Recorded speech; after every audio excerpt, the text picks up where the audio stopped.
could you give it to me, please? I'm going to do a dramatic entrance. Hello, everybody. I hope you're all well. Do you want to get down? You want to get down. So, as you guys can probably tell, today's video is going to be a little bit of a different one. Today, we're going to be doing a history lesson into the 2012 to 2016 British vloggers, also known as the Brit crew. I have watched a lot of videos recently with this kind of format, with a detective board from Mike's Mike, Jenny Nicholson, Jasmine Zaid. So I will leave those all linked down below so you can check them out. Very good videos. And if you guys aren't familiar with who the Brit crew were, they were a group of 20-something middle-class, family-friendly British vloggers who were extremely popular from around 2012 to 2016. Sorry, the power that I'm wielding with this pointer right now. All of the YouTubers behind me had a combined subscriber count of over 45 million and would rake in millions of views every single week. The reason I decided to sort of set it up in this little board, as you can see right here, is because a lot of these YouTubers actually knew each other, were in relationships, were related, were roommates. The nepotism was truly nepotisming back in 2012 YouTube. Like, there was more nepotism in this group than there was in Hollywood right now. Like, I'm not even joking. So a lot of these YouTubers knew each other. They would collaborate regularly, which really helped their channels grow at an extremely fast pace. And for some people like Naomi or Joe, they basically got a head start in YouTube because of who they knew. So this is my 2012 YouTube nepotism board, everyone. A red string represents a relationship. Really ugly, thick blue string. It's bothering me how much thicker this string is compared to all the other string, means that they're related, and a green string means that they are friends, and a black string is a scandal which they were a part of or were connected to. Obviously all of them, apart from sort of Ollie Y, all of them were friends, but I couldn't do like a green string for everyone because already, guys, this took me 4 hours. This entire board behind me took me 4 hours and I still can't figure out how. I still can't figure out why. Literally, why did this take me so long? So I wasn't going to be there forever, but I did do a green string for some of the more prominent friendships, in my opinion. So for example, Zoe and Louise, Joe and Casper. Oh my God, I didn't do a friendship string for Jim. Sorry, Jim doesn't have any friends. Now, I know that I'm going to be talking about scandals in this video, but I don't want this video to come across as a drama video. A lot of these YouTubers were a really, really big part of my teenagehood and my adolescence. I just wanted to make a video talking about this interesting bit of internet history because a lot of these people behind me have actually quit YouTube or aren't getting nearly as many views as they did 7 or 8 years ago. I know that I've started out this video talking a lot, but I do just want to let you guys know that I have moved, if you can't tell by all this wall space that I have now. And obviously I want to say a massive thank you to anyone that has supported my channel over the years. I literally would not be here if it wasn't for you guys and your continuous support. So honestly, thank you so much. And not only that, but I feel like my content recently got a little bit stale, a little bit repetitive. So this sort of new space represents a new era of content. So if you guys wanted to hear more about my move, make sure you go check out my podcast, the Theresa podcast, which I will be posting on more regularly. And of course, I would just like to thank Emma Sleep for sponsoring today's video. They very kindly sent me their divan bed and their original mattress. Unfortunately, because I moved, I actually didn't have enough room in my flat for another bed, but me and my boyfriend needed a new bed for his mum's house, so we got it sent over there. Guys, I'm not even joking when I say this. This bed was the easiest bed to build. I'm saying this as if I built any of it. If I had to build this by myself, it wouldn't be super daunting or complicated. It literally took about less than half an hour to build and put together. As you can tell, the divan bed is really good for smaller spaces because of all of the built-in storage. It's very secure and sturdy, and when it came to sleeping on the mattress, it genuinely was one of the comfiest mattresses I've ever slept on. It offers extra support, so you just feel so well rested the next day. And if I'm going to be completely honest, I was actually a bit upset that I didn't get this mattress for my own flat. So now I'm just going to be thinking of loads of excuses to stay at Lem's mum's. And not only do Emma Sleep offer a 200-day risk-free trial to make sure you are 100% happy with your mattress, they have very kindly given me a discount code for you guys. If you use the code JordanT, you will get 50% off and an additional exclusive discount on top, or you can just click the link in the bio to shop Emma Sleep products. Thank you again, Emma Sleep, for sponsoring today's video. So I have a lot of information to present to you guys right now, so I thought the best way to do it would be to create a timeline. So I thought I would talk about the come-ups, the events, the scandals in chronological order whilst referring to the board. So firstly, let's introduce the main players here. I think it's important to note that the men's content and the women's content on this board differed quite a lot. So the women we have on this board is Zoe Sugg, Tanya Burr, Naomi Smart, and Louise Pentland, who all made beauty, fashion, and lifestyle content. And the men on this board, so Joe Sugg, Jim Chapman, Casper Lee, Alfie Days, Marcus Butler, Ollie White, and Louis Cole, basically all made challenge videos, apart from Louis, who did extreme eating videos. I literally have the image of him drinking cow bile burned into my brain. And also, all of these YouTubers vlogged. A lot of them would vlog daily, and not only would they collab often on their main channels, but they would also feature in each other's vlogs because they were actually all friends in real life. All of these YouTubers, apart from Naomi and Joe, started their YouTube channels around 2009 to 2010. And before we get into this, I actually have a confession to make. I was an OG Zoe and Louise stan. When I was 13 years old, which was 10 years ago now, I was really into beauty blogging, and I used to read Zoe and Louise's blogs religiously. And I used to watch their YouTube videos, I'm pretty sure around the time that they had about 100,000 subscribers. So seeing their success unfold in real time was actually a bit surreal. Both Zoe and Louise were really talented and were really good at blogging. Zoe actually won Best Established Beauty Blog at the Cosmopolitan Blog Awards in 2011. And I actually visited Zoe's blog, which is now the Zoella website, and the first thing I saw was this. And look, obviously I'm 100% supportive, but I just wasn't expecting it. Let's actually jump forward a couple of years to 2012. Now that we've introduced the main chunk of the Brit crew, let's actually talk about their relationships with each other. So Zoe and Louise were best friends. They'd met each other beauty blogging, and Zoe has a brother called Joe who started YouTube in 2011 after a lot of Zoe's subscribers were requesting him to. I actually was like one of his first subscribers. Yeah. In 2012, Zoe collabed with Alfie for the first time. And guys, many subscribers, including myself, sensed some chemistry, and therefore the shipping began. And fans coined the ship name Zalfie, but at this point they were insisting to everyone that they were just friends. In 2013, Alfie moved in with his good friend Casper Lee, and I'm pretty sure they met through YouTube, and both of them were friends with Marcus, and Marcus's girlfriend was Naomi.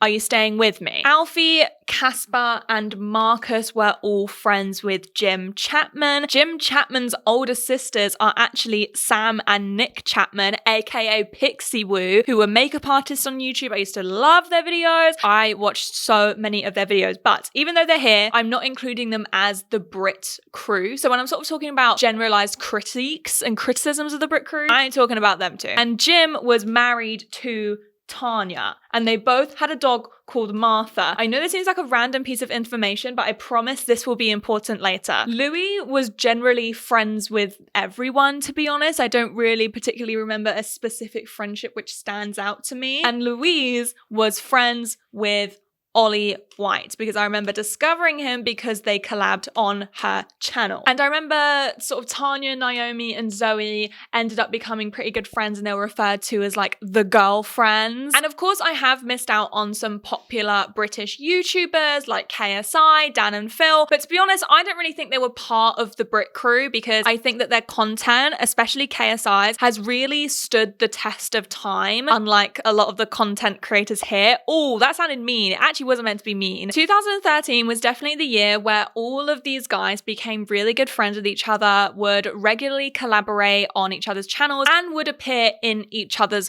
vlogs. And this era of YouTube makes me laugh, it makes me giggle, because not only were their channels going at a really fast pace because they were just constantly exchanging subscribers, but I remember I used to come home from school and for 4 hours I would watch YouTube videos of the same VidCon trip but in 5 different points of view.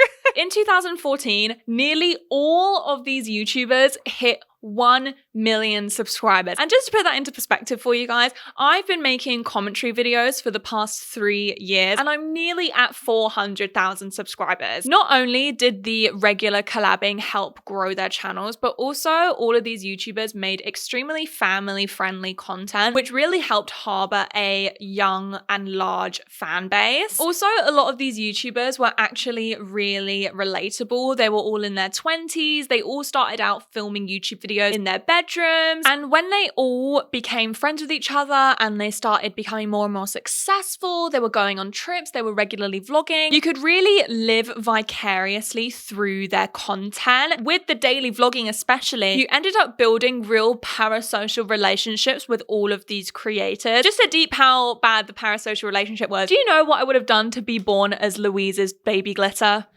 Do you know?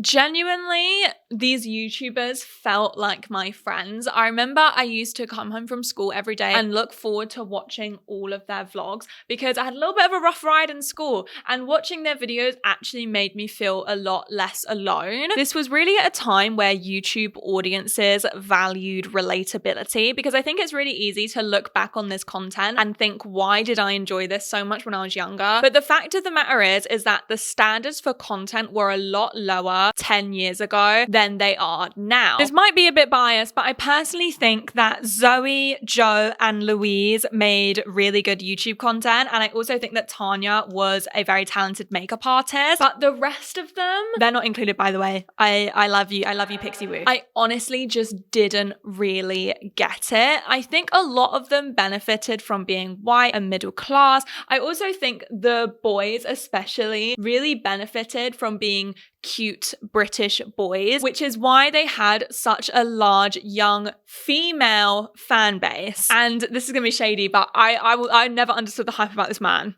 Ever. It was around 2012 to 2013 that the first ever scandal hit the Brit crew with Louis. As I said earlier, Louis made extreme eating videos. He ate like bugs, insects, cow bile, can't forget that one. I think he'd also eaten the scorpions as well. And in a video, he ate a live goldfish. I actually printed off X's for this video, but it feels mean. So Louis ate a live goldfish, and I'm pretty sure he bought the goldfish from a pet store, and this really angered the RSPCA, which is an animal rights charity over here in the UK, that they actually raised a case against him for animal abuse, and the police let off Louis with a warning. But a lot of people disagree with the RSPCA because how is it different eating goldfish than it is to buying a fish in a supermarket? And I'm not even a vegan, but I definitely agree, like, the hierarchy of animals in this country is stupid. Like, why is eating a goldfish any different from eating tuna from a supermarket? But also I think like the context matters. Like, if you were to buy a fish from a pet store, even if it is just a goldfish, you still sort of have a duty of care towards that animal. Like, you can't just go and eat it. It's your pet now. But I'd love to know your thoughts, because my boyfriend was actually saying to me that how is it any different than when you pick out a live lobster in a restaurant and they boil it alive? And I'm like, that's true. But I'd like to know you guys' thoughts. Another thing which happened in 2013 was Zalfie became official. And let me tell you guys, you had to be there. The way they became official is actually so wild. So they had been saying for months that they weren't a couple. But then in one of Jim's vlogs, there was a glimpse of Zoe's open MacBook where her background was a picture of her and Alfie kissing. Oh! Guys, you had to be there. This was literally such an earth-shattering moment for me. I literally felt the earth's tectonic plates shift beneath me. Sorry, that was so extra. Zoe made a blog post where she confirmed that her and Alfie were a couple, and I remember this so clearly, but I was desperately trying to refresh my dad's iPad in Turkey with the crappy hotel Wi-Fi because I had to know if they were a couple or not. Let's jump forward to the year 2014. They have all taken YouTube by storm. They all have millions of subscribers. They are raking in millions of views every single month.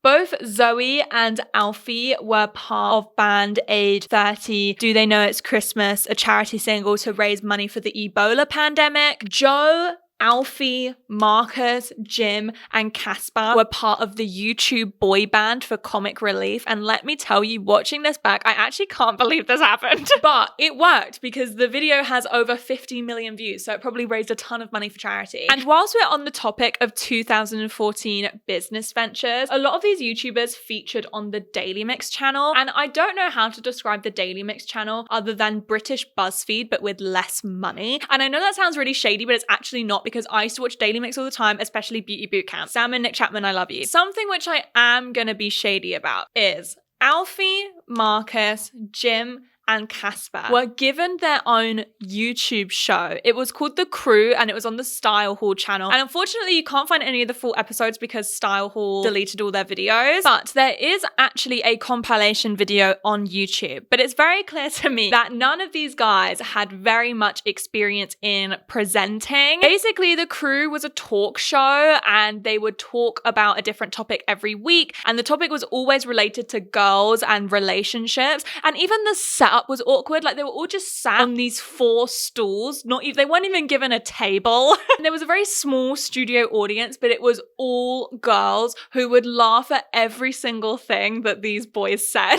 Also in 2014, Zoe announced that she would be releasing her first ever book, Girl Online, which was a smash hit success. I'm gonna have to read this off my laptop because it's a real wordy sentence, but she broke the record for the highest first week sales of a first-time novelist, selling 78,109 copies in its first week. But if you are versed with YouTube history, then you will know this is where our second scandal comes in. I think just a few weeks after Girl Online was released, it was revealed that Girl Online was ghostwritten. I'm actually not 100% against ghostwriters, because sometimes you have a really, really good idea, but you just don't have the writing chops, or sometimes you just need a little bit of help. But I think the thing is, you have to be transparent about having a ghostwriter. Zoe was not very transparent at all. I then went on to do YouTube videos. Somehow that then led me on to being able to write my very own novel. I have put my heart and soul into this book, so I really hope that you enjoy it. So I can understand why her viewers felt like they were being lied to, why they felt like it was a bit disingenuous,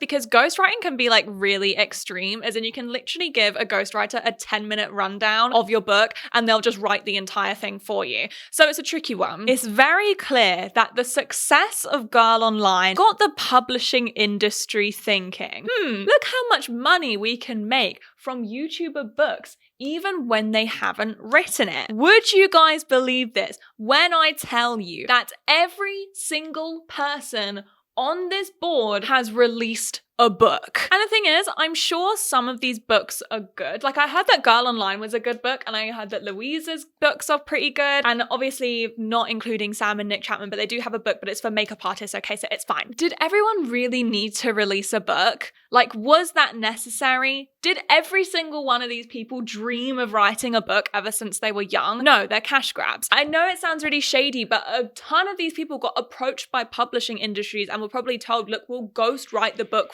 for you. You just have to put your name on it and give us an idea. Also in 2014, Zoe and Tanya launched their beauty brands, Zoella Beauty and Tanya Burr Cosmetics. That makes sense. Between 2014 to 2016 was a pretty rosy time for these YouTubers. They were going to red carpet events, they were starring in movies, they were interviewing celebrities. Zoe actually hit 10 million subscribers. But in 2015, we also got some very sad news. Marcus and Naomi announced that they would be splitting up.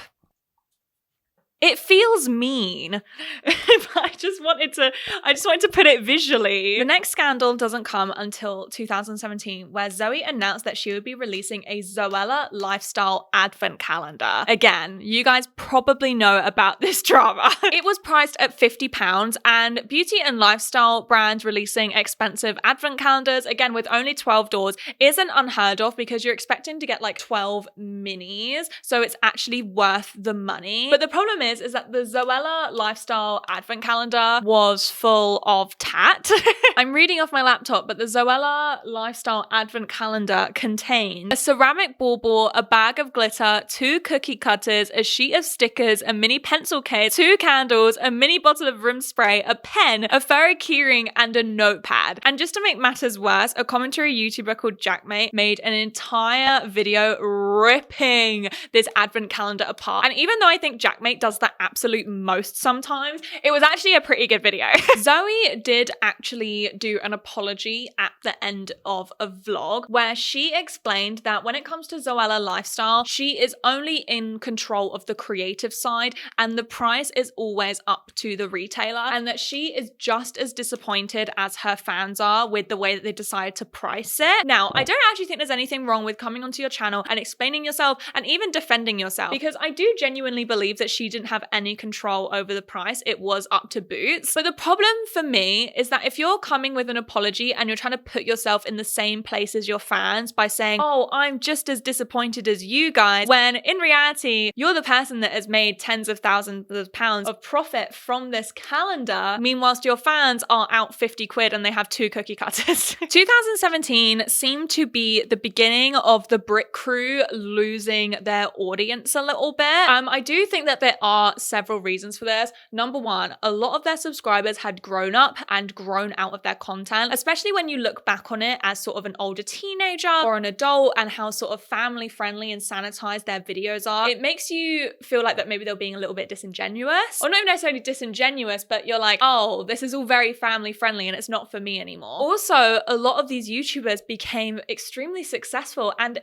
rich. And with their success and riches, it made them less relatable, and their relatability was a big selling point for a lot of them. And by the way, I'm critiquing a lot of these people, but when I'm sort of critiquing like the unrelatability or they seem a bit disingenuous, I'm not talking about my girl Louise, okay? I love her. I thought she always kept it real. Okay, I love her. I just had to get that out there. Whilst we're staying on the topic of why a lot of these YouTubers couldn't maintain their success or their engagement, there were younger YouTube viewers watching YouTube, but they weren't replacing their subscribers who had grown out of their content. These newer, younger viewers much preferred more extreme YouTubers, wealthy YouTubers who made very over-the-top engaging content and who were very unrelatable, which is basically the complete opposite of the Brit crew. And the next point is going to sound a bit shady, but it is true. A lot of the content that they made back in the day was pretty effortless, and what I mean by that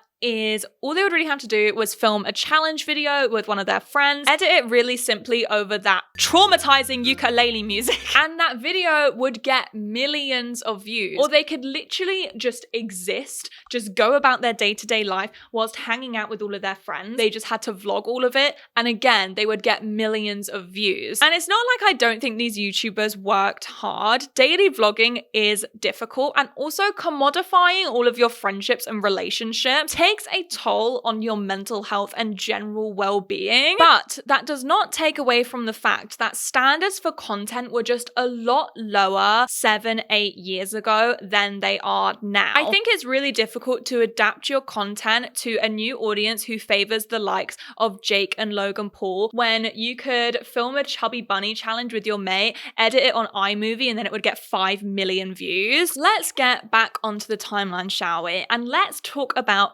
Hello World, which has been described as the Fire Festival of YouTube events. So in 2017, a majority of these YouTubers on the board announced that they would be attending a YouTube event called Hello World, which was described as an epic 4-hour immersive live show like nothing on earth, 2 identical performances on the 28th and the 29th of October at the Birmingham Genting area. Bring the world's biggest social talent and you together under one roof for an unforgettable shared experience. And just to give you guys more of an idea of what ticket holders were expecting, detracting from this event. You get access to the immersive live experience of Main Street and stage show. That's not vague at all. And if you were a VIP ticket holder, you were promised an exclusive onstage greeting from the stars of the show, a guided tour with one of the main stars and selfies and autographs with them, and a t-shirt, lanyard, and signed newspaper or poster. And VIP tickets were priced at £120. Hello World was a disaster. In the words of 13-year-old Chloe from South Wales, all we did was queue up for 3 hours. No one knew what we were queuing up for. We asked staff and they didn't know. There were hardly any YouTubers or activities. We were basically walking around an empty arena. It was shambolic. Sorry guys. 120 Great British pounds to stand in a queue for 3 hours, which you didn't even know where it led to. And just to make matters worse, it was revealed shortly after the event that apparently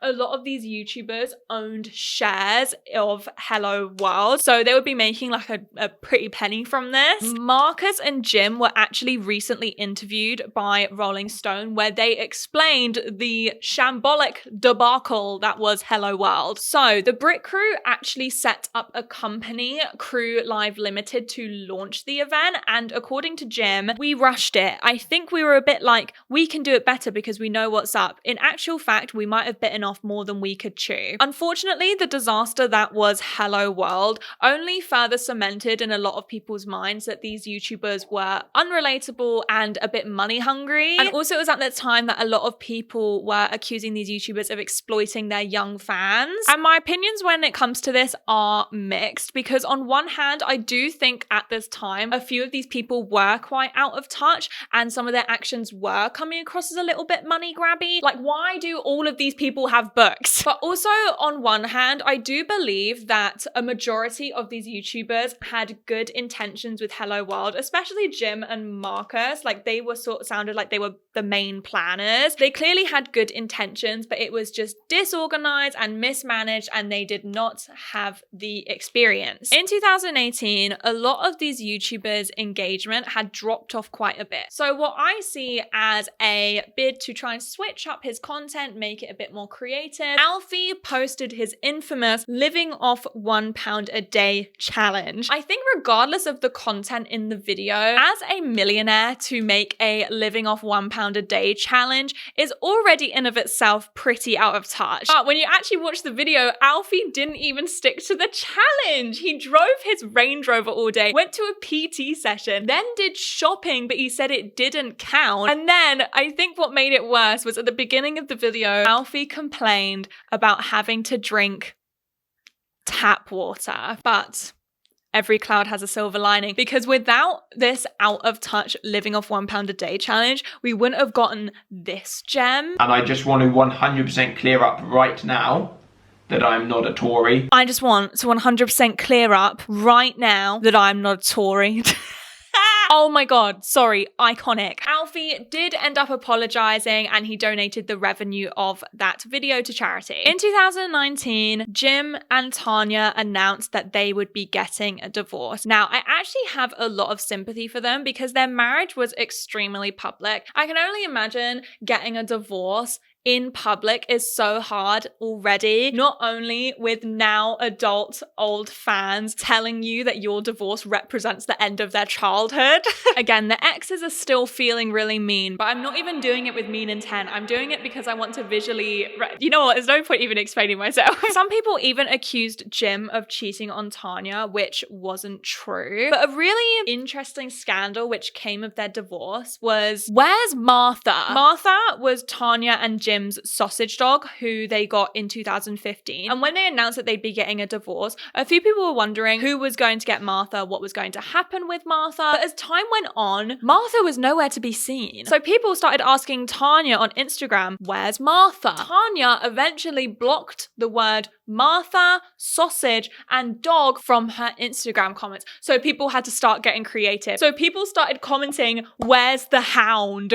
I heard that Tanya actually gave Martha away and that she's living with a family in Kent, but also I heard that from a TikTok comment section. So take with that what you will. In 2019, Ollie White got into some controversy because of a McDonald's sponsorship he did, which, oh my God. So basically in the sponsorship, he gets a job at McDonald's McDonald's using his Amazon Alexa. And the entire thing is so unbelievably patronizing and out of touch. Like, he's acting like McDonald's is the most amazing place on earth. Oh my God, he couldn't get over the burger presses. Like, it's a McDonald's. And I don't think there's anything wrong with being positive about fast food restaurants. I don't think there's anything bad about working at McDonald's, but be realistic. He was getting paid more for this sponsorship than what all of those employees would make in a year easily. So I think that's what didn't sit right with a lot of people, was he was being incredibly patronizing. It was just incredibly out of touch and sort of just proved like, are you living in the same world as everyone else? I thought I would finish off this timeline with talking about where they all are now. So Zoe and Alfie are still together and they've actually recently had a baby. Joe got into mainstream media. He was on Strictly Come Dancing. He does a lot of presenting stuff and he actually founded a digital agency company with Casper called Margravine, which I've heard is doing really well. Louise now has 2 children, has released a bunch of books, still posts on YouTube, and I'm pretty sure still blogs as well. Jim still posts on YouTube, and he actually recently had a baby as well. Tanya actually quit YouTube to pursue acting and is also pregnant. Marcus works a lot in the fashion industry. Naomi still posts on YouTube, and recently her and her boyfriend got lost in the jungle in Mauritius for 8 hours and had to get rescued by special forces. Louis still posts on YouTube, and recently he was accused of posting North Korean propaganda on his channel because he posted vlogs of his trip to North Korea, but he asserts to his audience